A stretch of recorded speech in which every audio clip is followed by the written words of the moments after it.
नमस्कार। आज बात करते हैं एक ऐसी विचारधारा की जिसने दुनिया में तहलका मचा दिया और आज भी इस पर जोरदार बहस होती है। जी हां, हम बात कर रहे हैं कम्युनिस्ट सिस्टम की। कार्ल मार्क्स का नाम तो सुना ही होगा, या फिर चीन और रूस जैसे कम्युनिस्ट देशों के बारे में भी। लेकिन सबसे बड़ा सवाल जो मन में आता है वो ये है कि भाई ये कम्युनिस्ट विचारधारा असल में अच्छी है या बुरी। ठीक है, तो आज हम इसी कम्युनिस्ट आइडियोलॉजी को परत दर परत समझेंगे। पहले देखेंगे कि कम्युनिस्ट थियरी क्या है, फिर इसके मूल सिद्धांत क्या हैं, क्या-क्या फायदे गिनाए जाते हैं और क्या हैं इसके नुकसान। और अंत में देखेंगे कि कागज पर जो कम्युनिस्ट विचार हैं और असल दुनिया में जो होता है उसमें कितना फर्क है। तो चलिए शुरू करते हैं सबसे बुनियादी सवाल से। आखिर ये कम्युनिस्ट सिस्टम होता क्या है, इसका मतलब क्या है? देखिए, कम्युनिज्म या साम्यवाद एक ऐसा पॉलिटिकल और इकोनॉमिक सिस्टम है जहां सब कुछ मतलब जमीन, फैक्ट्रीज, सारे रिसोर्सेज किसी एक इंसान के नहीं होते। नहीं, बल्कि यह सब कुछ पूरे समाज का होता है, कलेक्टिव, किसी की निजी प्रॉपर्टी नहीं। और इस एक आइडिया से ही एक कम्युनिस्ट स्टेट के चार खास फीचर्स निकलते हैं। पहला, जमीन या फैक्ट्री जैसी कोई प्राइवेट प्रॉपर्टी नहीं होगी। दूसरा, हर चीज बराबर बांटी जाएगी। तीसरा, इन सारे संसाधनों को लोगों की तरफ से सरकार कंट्रोल करेगी। और सबसे बड़ा लक्ष्य, एक ऐसा समाज बनाना जहां कोई अमीर गरीब मतलब कोई क्लास ही ना हो। अब ये कम्युनिस्ट आइडिया आया कहां से? तो इसकी जड़ें जाती हैं 19वीं सदी में दो जर्मन फिलोसोफर्स तक, कार्ल मार्क्स और फ्रेडरिक एंगल्स।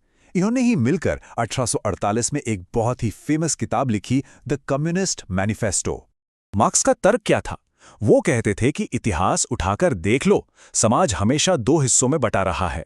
एक तरफ है बुर्जुआ मतलब अमीर लोग, फैक्ट्री के मालिक, और दूसरी तरफ है प्रोलेटेरिएट यानी मेहनत करने वाला मजदूर वर्ग। मार्क्स का मानना था कि एक कम्युनिस्ट सिस्टम ही इस शोषण को हमेशा के लिए खत्म कर सकता है। तो चलिए अब आगे बढ़ते हैं और देखते हैं कि एक कम्युनिस्ट समाज को बनाने के लिए इसके बुनियादी सिद्धांत क्या रखे गए। तो ये हैं वो चार पिलर्स जिन पर पूरी कम्युनिस्ट व्यवस्था टिकी होती है।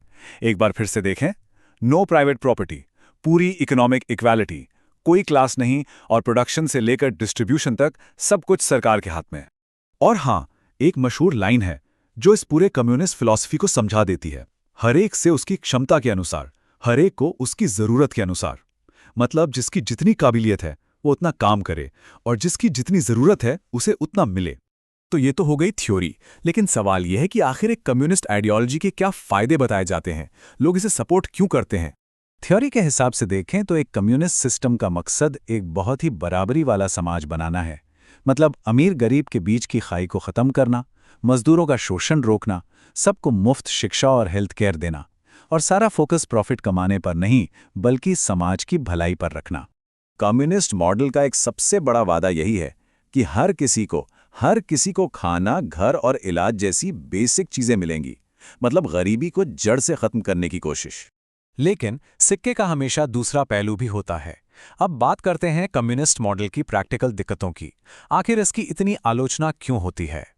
असल दुनिया में जब कम्युनिस्ट सिस्टम को लागू किया गया तो कई बड़ी दिक्कतें सामने आईं, जैसे लोगों की पर्सनल और इकोनॉमिक फ्रीडम का खत्म हो जाना। जब सब बराबर है तो ज्यादा मेहनत या कुछ नया करने का मोटिवेशन ही नहीं रहता। इकोनॉमी भी अक्सर सेंट्रली प्लान्ड होने की वजह से इनएफिशिएंट हो जाती है। और सबसे बड़ी बात, सारी की सारी पावर एक ही पार्टी के हाथ में आ जाती है। और यही सबसे खतरनाक बात है, जब सारी ताकत, पूरी पॉलिटिकल और इकोनॉमिक पावर सिर्फ सरकार या यूं कहें कि एक ही पार्टी के कंट्रोल में हो, तो तानाशाही का खतरा बहुत ज्यादा बढ़ जाता है। फ्रीडम और अकाउंटेबिलिटी दोनों पर सवालिया निशान लग जाता है। और यहीं हम इस पूरी कम्युनिस्ट बहस के केंद्र में पहुंचते हैं। वो है आइडिया और रियलिटी के बीच की खाई। मतलब जो थियरी में कहा गया और जो असल में हुआ, उसमें कितना अंतर है। तो प्रॉब्लम क्या है? थ्योरी में तो कम्युनिस्ट सिस्टम बराबरी, न्याय, सबका भला करने का वादा करता है, लेकिन असलियत में ये ह्यूमन नेचर से टकराता है। मतलब लालच, आगे बढ़ने की इच्छा, और इसी वजह से दुनिया में कहीं भी 100% बराबरी वाला कम्युनिस्ट समाज बनाना लगभग नामुमकिन सा रहा है। तो कुल मिलाकर बात यह है कि कम्युनिस्ट विचारधारा का लक्ष्य एक ही है, प्राइवेट प्रॉपर्टी और क्लास को खत्म करके एक पूरी तरह से बराबर समाज बनाना। ये समाज को जड़ से बदलने का एक रेडिकल आइडिया है।